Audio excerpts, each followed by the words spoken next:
Lá bản đến hảo tôi hảo. 我超长一天，我今年29岁，我身高1米76，我体重68公斤，我国中毕业，我还没结婚，我是在公务差，我家在海南省，我想去台湾工作，请老板帮我，谢谢老板，谢谢各位。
trước mà đo cái nắm trước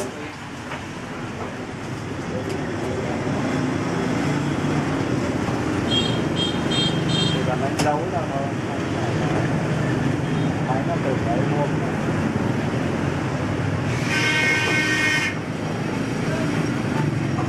Cắt như vậy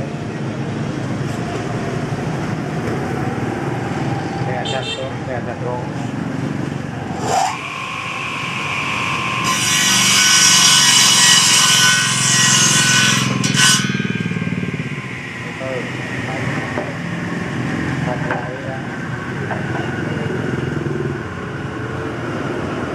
Máy nó cần hẳn bây giờ.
gầy đã.